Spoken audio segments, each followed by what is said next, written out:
So what is MOI? MOI is more than a blockchain, right? It's the trust operating system built on a new computing paradigm. So we partnered with Boiler Blockchain. They're one of the best blockchain organizations in the country, student organizations, I should say. It registers AI agents, because it gives each agent its own persistent identity. So hello everyone and welcome back to the MOI Community Call. As you guys can see, I am not Rita actually. Sorry, Rita won't be here tonight. So I'm Ashwin. I'm the resident video editor, content creator. But for today, I am your host for today's session. Thank you all for joining us, whether you're here live or tuning in later through the recordings. Welcome everyone. So it's been an exciting few weeks for MOI, and today's call is all about what's coming next. So we're calling this the MOI winter upgrade. So, as you can see, the entire cast is full of winter gear. So get your hot cocoa out, get your marshmallows out, because we'll be giving you a clear look at the innovations, the roadmaps, and the upgrades lined up for early 2026. A brief recap. So for those who joined us in our last community call, you would remember that we went deep into validators, into Zook, MOIForge, and the progress around our Babylon testnet. So today we'll be building onto that momentum with even bigger updates, right? Let's get started. But before that, a little bit of housekeeping. This session is being recorded, and the recording will be shared after the call. So feel free to drop any questions in the chat throughout. And if by chance you will not be able to go through the entire recording, this will be put onto our YouTube channel, which will be shared in approximately a day or two. So if you guys do want to come back and check for some things which you might have missed, make sure you check that out. Let me just quickly share my screen. All right, beautiful. And my screen should be visible right about now. Awesome. So first up, kick things off, I'd like to invite the man, the myth, the legend himself, aka Ananta Krishnan, to walk us through the 2026 roadmap. He'll be sharing the major milestones planned for Q1 and Q2 and how MOI is evolving into the world's first thinking network. Ananta, the skate's all yours. Thank you, Ashwin. Thanks for everyone. Wherever you're from, good morning, good afternoon, good evening. So let's get started. So we will, before we go into what is coming up in 2026, I would like to take a few minutes to talk about what we have done so far, what our differentiators are, and why we are doing MOI and what our purpose is in building this. So what is MOI? What is MOI for 2026? So of course, we all know that MOI is built on thinking networks, but then what does it bring to the digital world? It's fundamentally a trust OS for the digital economy. So as we get into this era of digitally interacting world, trust is a primary commodity everybody's looking for. So 2026 is the year where we bring really the trust OS for the digital economy using MOI. So what's happening in 2026? We call it that triple convergence. Tokenization, right? Everybody's talking about tokenization. Some $17 trillion are going to come on chain. Every day, I'm sure all of you look at tokenization as a metric. The second big thing is agentic AI. Agents are all over the place. Every boardroom I go to, the first question people ask is, what is your AI strategy? So in some measures, 5 trillion is going to be through agentic AI by 2030.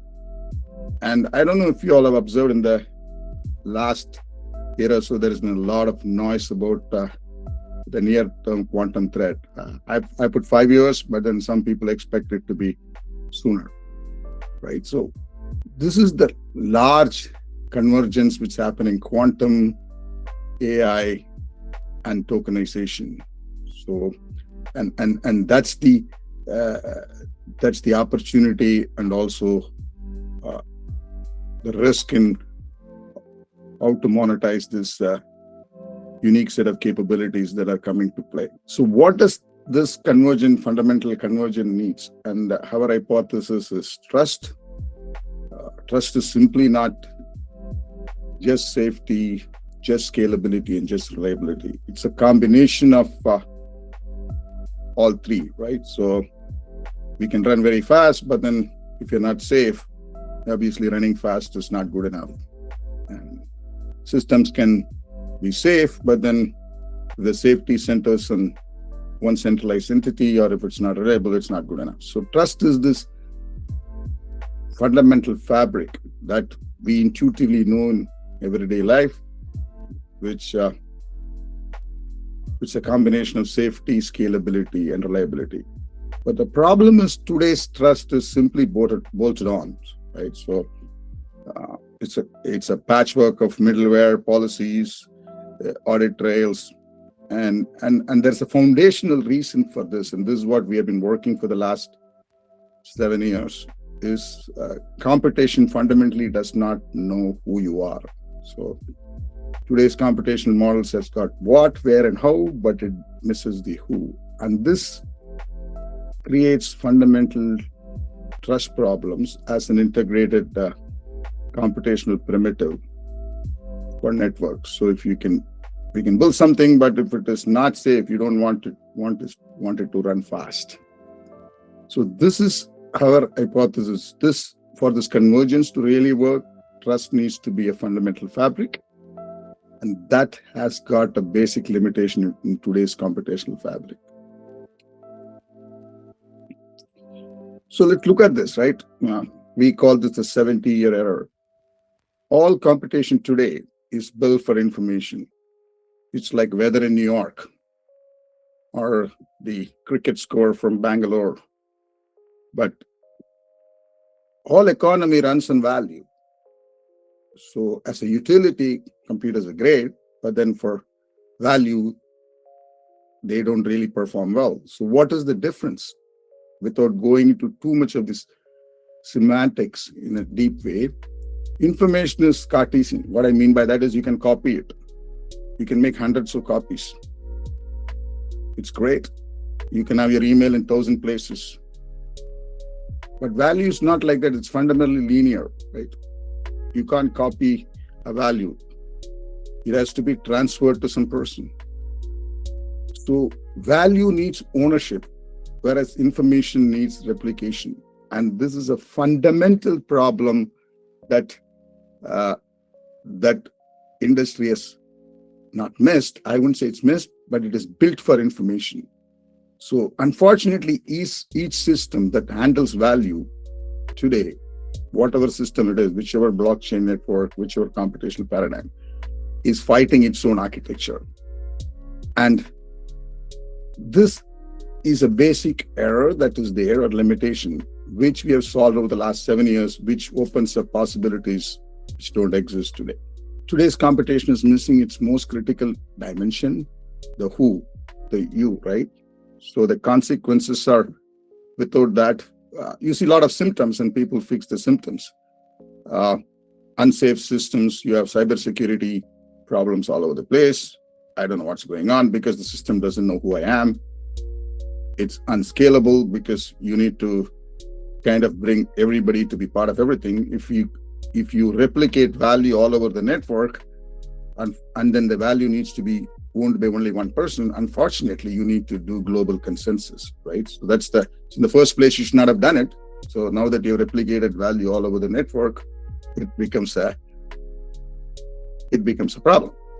And finally, unreliable, right? So all of these are symptoms, and there has been a patchwork of engineering solutions which address this problem, but not a fundamental solution. So systems become fragmented, unsafe, and unscalable. So what is the fix?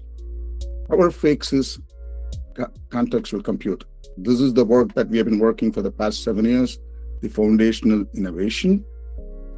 Restore the correct computational order, right?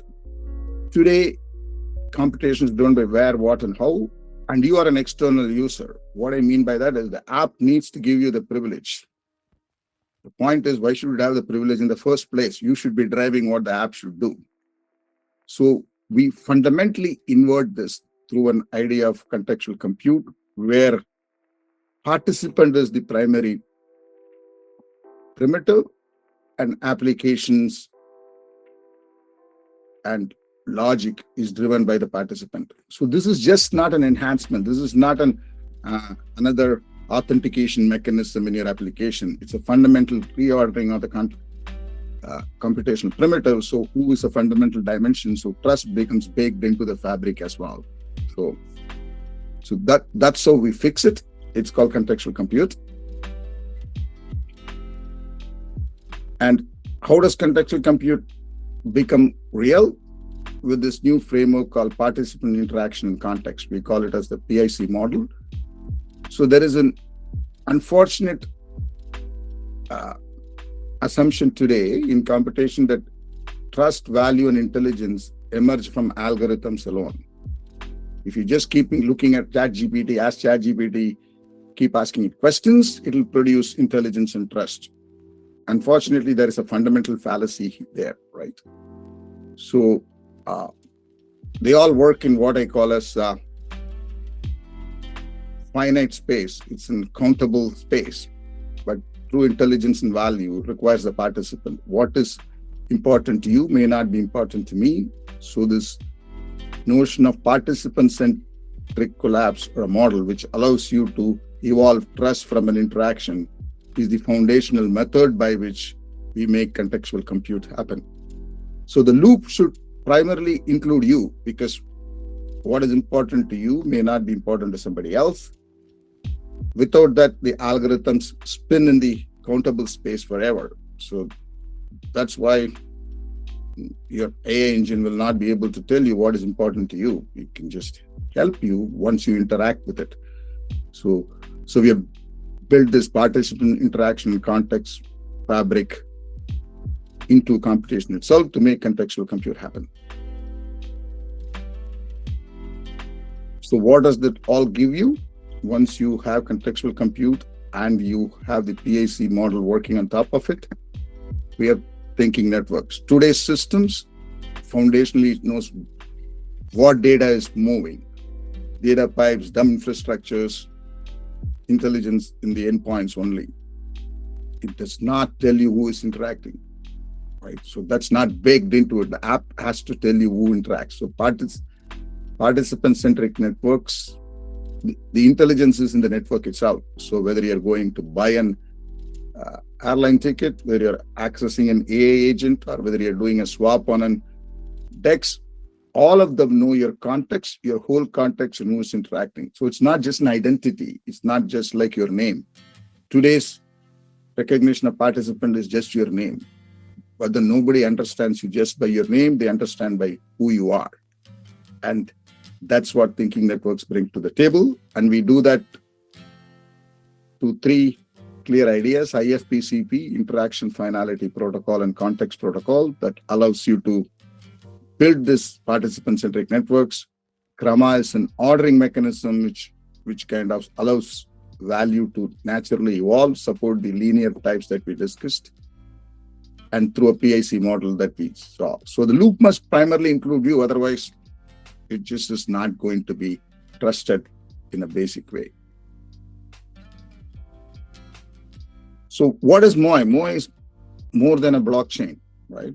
It's the trust operating system built on a new computing paradigm. So at the foundation level, it's called contextual compute, and it's brought to life through the PIC model. Then we have two protocols, IFP and CP. Think of it as like the HTTP for Internet of Value. Then we have built four foundational mechanisms. Krama is the consensus mechanism. POXT is the new Sybil resistance mechanism. MDAG is the data structure. And then you have two networks, MOI chain and Moizen. Then you have access layer tools that work on top of it. The infrastructure products, which I'll talk about in the next slide, and then bunch of applications. So this is really the trust-wise, the thinking networks. What does it tell you? In this model, apps log into you, not you into apps. So that's a fundamental change. So for the community, I'll just give an example. Uber was not just a taxi company, although it looked like one. Airbnb was not just a hotel chain, although it looked like one. MOI is not just a blockchain, also it looks like one. So we are not building a blockchain, we are building a trust OS on a fundamentally new computing paradigm. So I'll spend a couple of seconds on what the evolution of digital trust has been so that this is finally put into perspective. Bitcoin brought digital assets, right? So it brought digital scarcity. That was a great idea. Ethereum brought programmability. It got you smart contracts and composability. And of late, chains like Solana bring speed, high throughput at scale. But whether you have scarcity, whether you have speed, whether you have programmability, all of them need trust fundamentally. So MOI brings the trust to networks through who the participant as a computational primitive. That's the impact that we create on the digital economy. That's the impact you all can create using MOI as a foundational trust fabric for the digital economy. So where are we? The OS is ready. We have had 21 plus validators. We have been in production. We have had 3 active testnet. We have done research for the last 7 years. We have global patents on this. There are paying customers as we speak. And we have done all of this with $7 million bootstrapped. So other projects spent hundreds of millions of dollars getting here. So we are extremely capital efficient. So we focus on the work. It is production before token, revenue before speculation, right? So we are ready and we will take it to the market. 2026 is the year we go from building the trust OS to powering the trust economy. So what are we going to do in 2026 now that we know we are ready, what our differentiators are, what trust OS is? We are getting to the market with 3 specific trust platforms.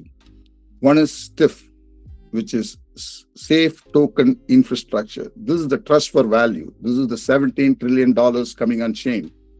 Programmability of assets are great, but it is great only if it is safe.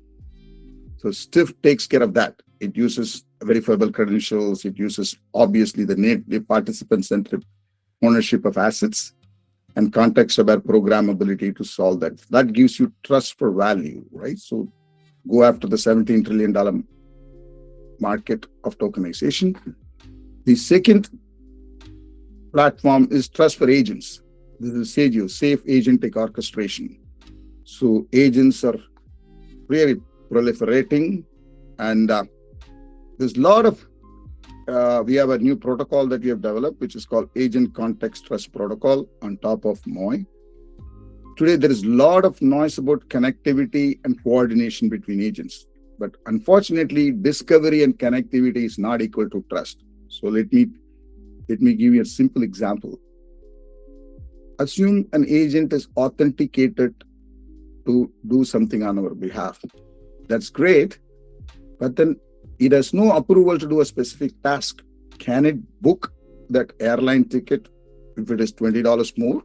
Can it book that hotel reservation if it is there's $100 difference? So authorization is very different than authentication. So trust is very different than connectivity and coordination. And to do that, you need to have a participant-centric framework. There is no other way to do it. What I talk with one agent need to be carried to the other interaction. Otherwise, it will fundamentally fail.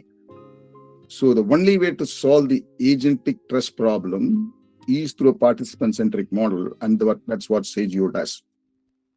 And finally, Zenzi is the ability to really drive businesses, enterprises, identity, data, and communication trust, right? So trust for identity, data, and communication.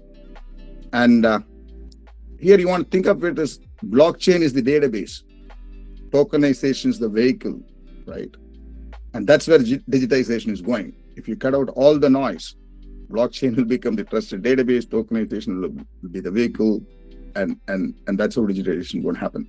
So think of these 3 platforms as the Uniswaps of MOI, the category-defined protocols. all targeted towards enterprises and businesses, which will drive real traction and real value. That is the plan for 2026. 3 trust platforms: trust for value, trust for agents, and trust for business. So quickly, technology roadmap, right? And we'll build new interaction types. So we are interaction-centric architecture. So kind of people should forget that programmers and users should forget that there is a blockchain at the back end.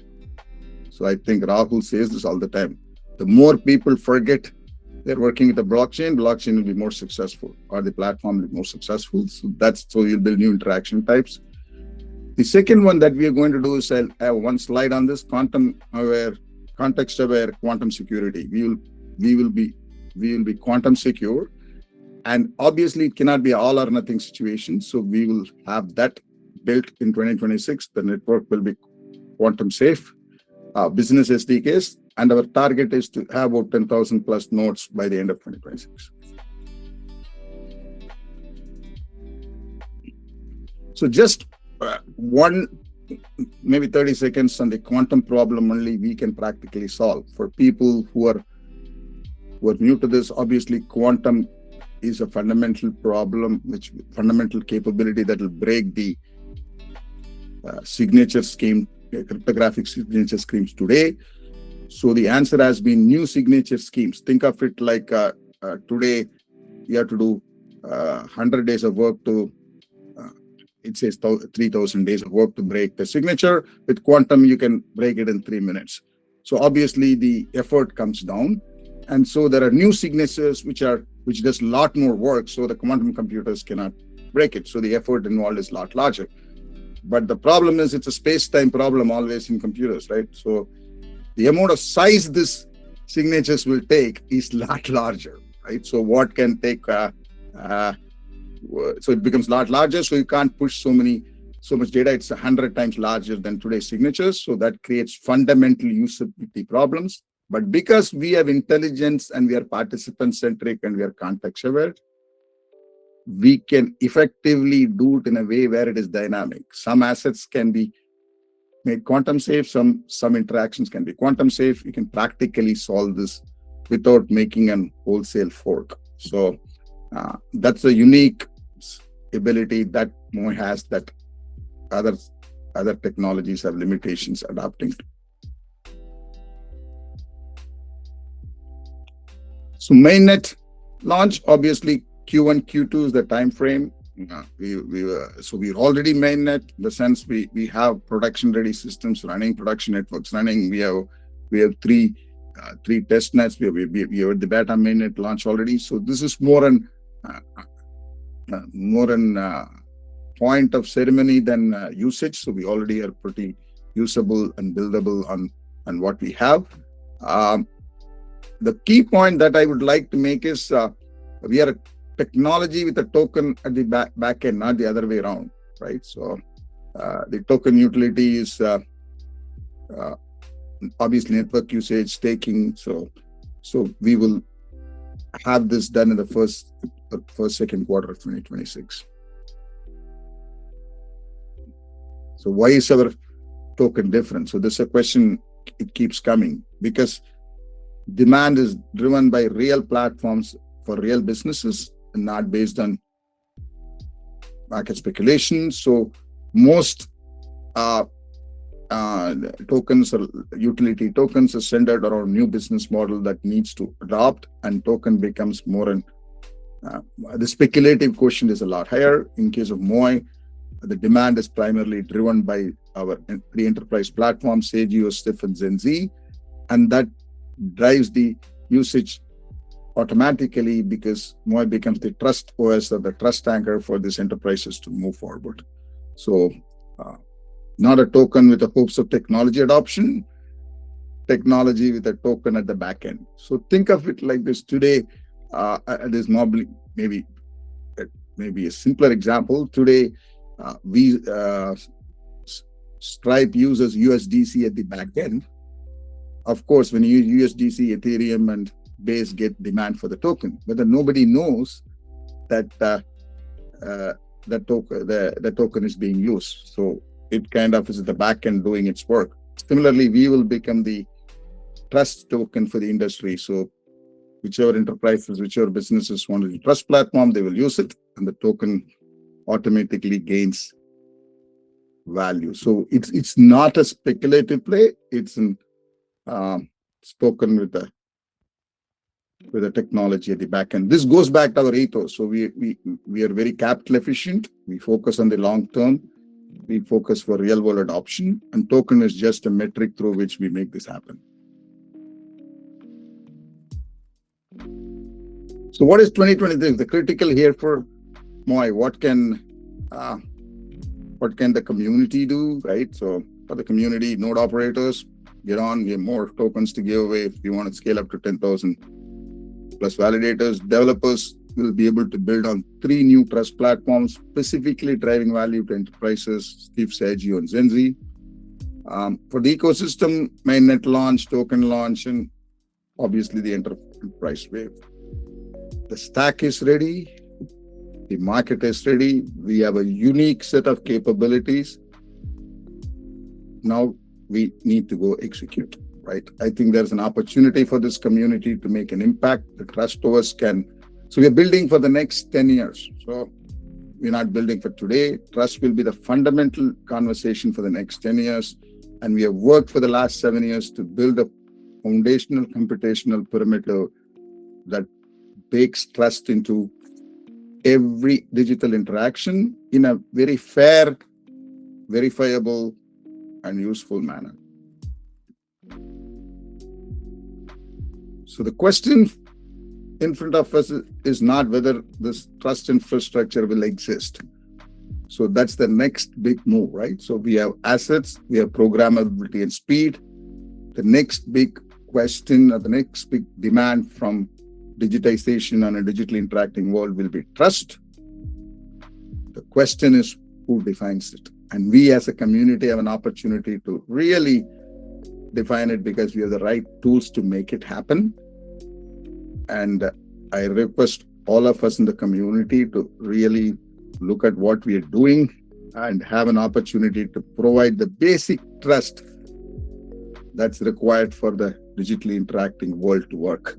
Because without trust, things can be fast, things can be cheap, things can become limited. But at the end of the day, trust will be the one driver through which we will measure this next 10 years. And we are primed to make that happen. So look forward to working with all of you. Thanks for listening. Take care. Absolutely beautiful. Thank you so much, Anta, for setting the larger vision of 2026. 2026, of course, the year of trust, right? We got trust for value with Stiff, trust for business with Zenzi, and trust for agents with SAGEO, which I just realized we haven't spoken about in any of our community calls. So that's what we're going to be doing today, right? And up next, we have another returning player. We have Aditya, who will be taking us into a deeper dive into SAGEO, the intelligence layer of the MOI network, right? He'll be explaining what SAGEO is, why it matters, and the kind of applications developers can build with. So yeah, Adi, the floor is yours.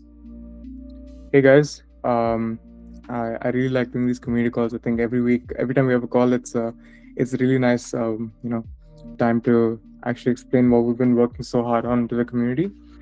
But so I'm Adi, I'm the DevRel at MOI, and today I'm going to be talking to you about the missing layer in the agent economy. So today I specifically want to talk about a major shift that we're seeing in AI and a specific gap that MOI is perfectly positioned to solve. We're all used to chatbots, right? Like everyone uses ChatGPT, Claude, Gemini, you name it. You type something, it answers, but the industry is moving past that point. We're entering the era of agents. These are essentially AI programs that don't just talk, they actually do things. Like they can book flights, they can trade assets, and they can write code. And they can also help me with my community call script. But besides the point, right now, big players like Google with their A2A protocol and Anthropic are building the pipes. Essentially, they're solving the connectivity problem between agents. They're making it possible for agent A to send a message to agent B. But here's the big problem. As Ananta also already mentioned, connectivity is not trust. Connectivity is not equal to accountability. Imagine if I gave you a phone book with 1 million different phone numbers, but no names and no reviews, right? You can call anyone, but you have no idea who's going to be picking up. Are they a scammer? Are they reliable? If you pay them to do a job and they fail, who do you complain to? Who is the source of accountability? Who is the source of trust? Right now, the AI agent economy is essentially the Wild West. It's a black box. There is no history, no verified identity, and no accountability. And that is the gap that MOI is uniquely positioned to fill. So this is why we are building SAGEO. SAGEO is the trust and discovery layer for this new agent economy. If Google A2A is the telephone wire connecting agents, SAGEO is the caller ID and the permanent record we are building. We're building this on MOI because MOI has a very unique superpower that we've spoken about a lot in these community calls. It treats every participant as an actor. So we can give every single AI agent its own digital passport on the blockchain. So how this works in a very high level is, first, we provide agents with a verified profile and identity, essentially that defines who owns the agent, what are its skills, and is it verified. Second thing is interaction proofs. So this is essentially the cool part, right? When agent A hires agent B to do a task, SAGEO sits quietly in the background, and we don't interfere with the actual work, but we record a cryptographic receipt that says agent A asked for this and agent B delivered that. We're creating an immutable history of behavior. So in the future, if a developer wants to find a market research agent, they won't just have to trust a marketing blurb. They can look at SAGEO and see, oh, this agent has completed 5,000 tasks successfully verified on chain. And we're moving from a system based on blind trust to a system based on verifiable proof. And now this isn't just a theory. We're actively building this right now as part of MOI Forge, which is essentially MOI's developer engagement program. We work with different universities to essentially talk about and ship the idea of contextual compute as a new paradigm of programming. And we wanted to make sure this was built with the rigorous engineering standards that a product like SAGEO requires. So we partnered with Boiler Blockchain, who are actually my alma mater. I'm wearing a Purdue hoodie right now. For those who don't know, they're one of the best blockchain organizations in the country, student organizations, I should say. And we have a team of some incredibly talented engineers working on the hard problems that we're trying to solve. And we are targeting a high fidelity MVP by the end of the semester.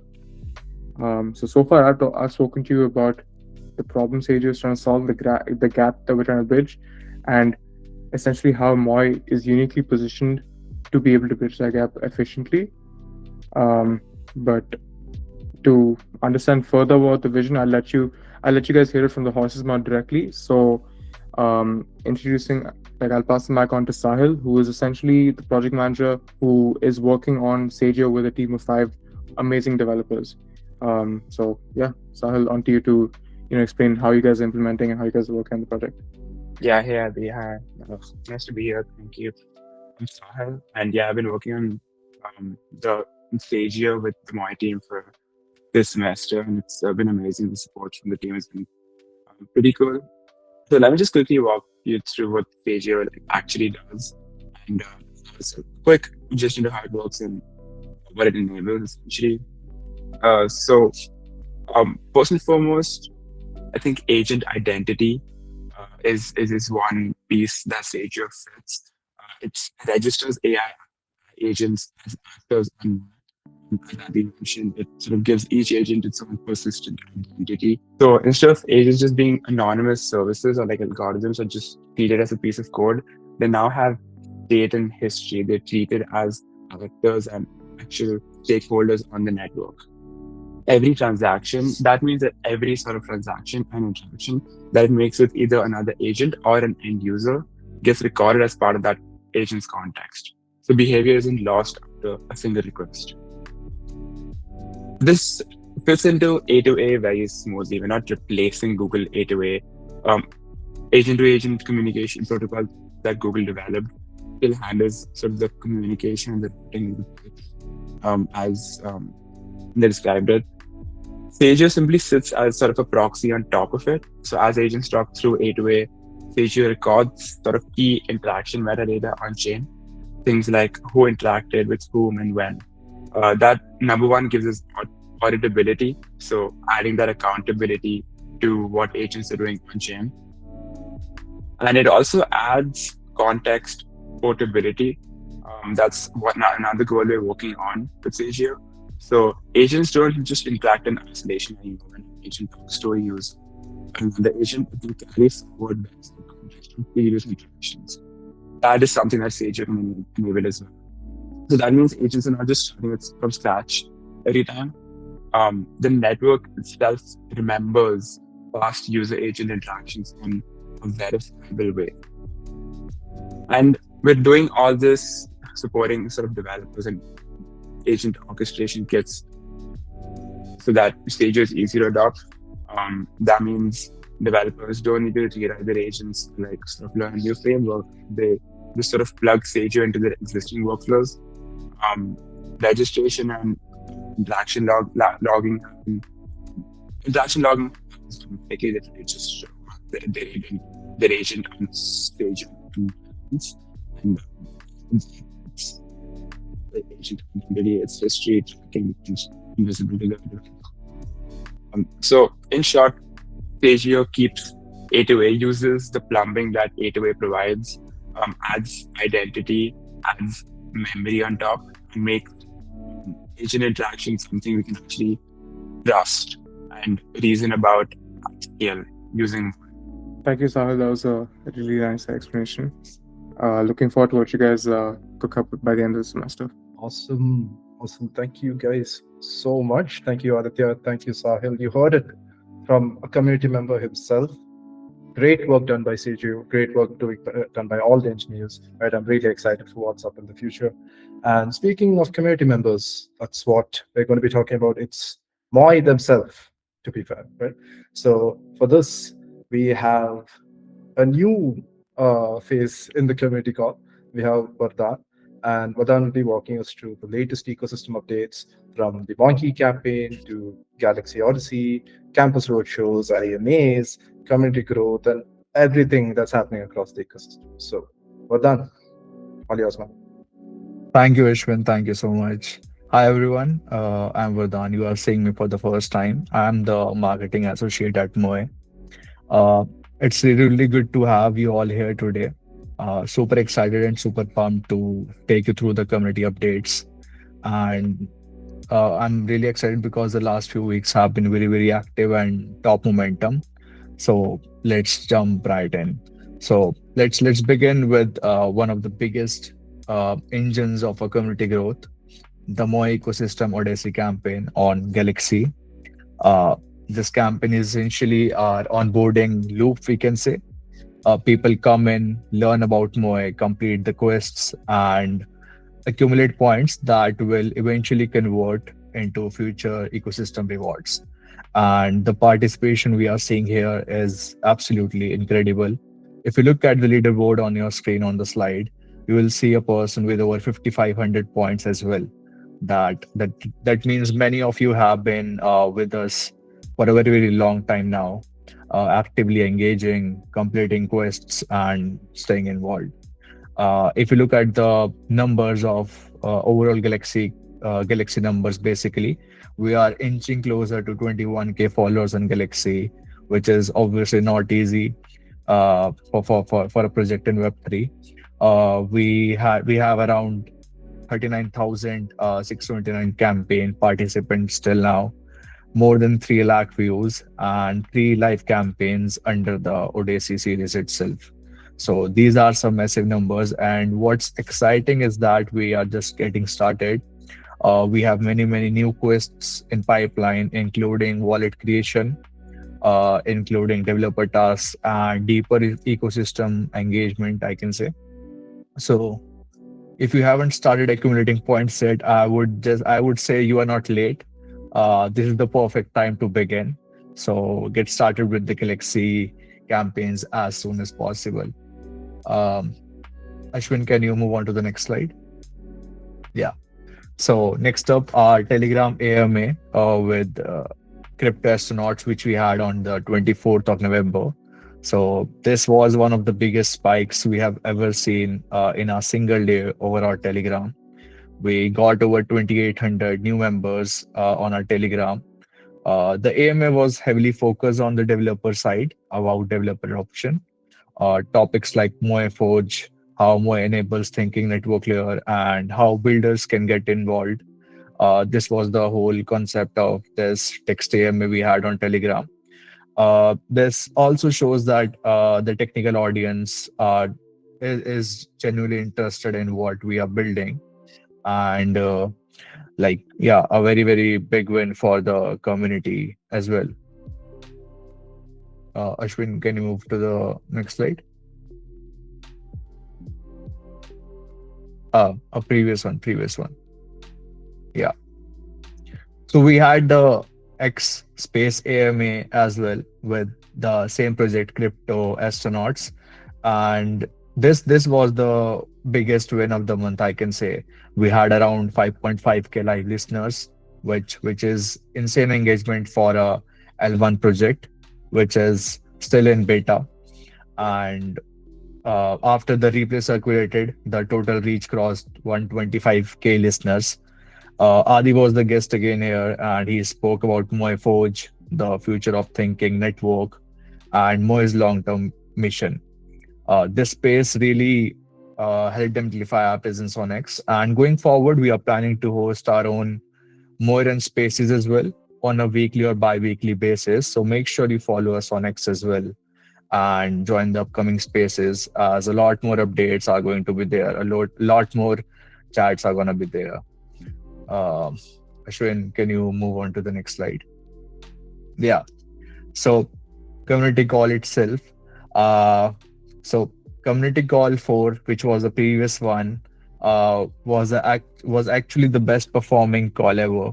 We had around 89 attendees, and the best part was 90% of the people were there throughout the session, which is really really huge. It means that the community isn't just joining, you are staying, listening, learning, and engaging deeply with what you're building.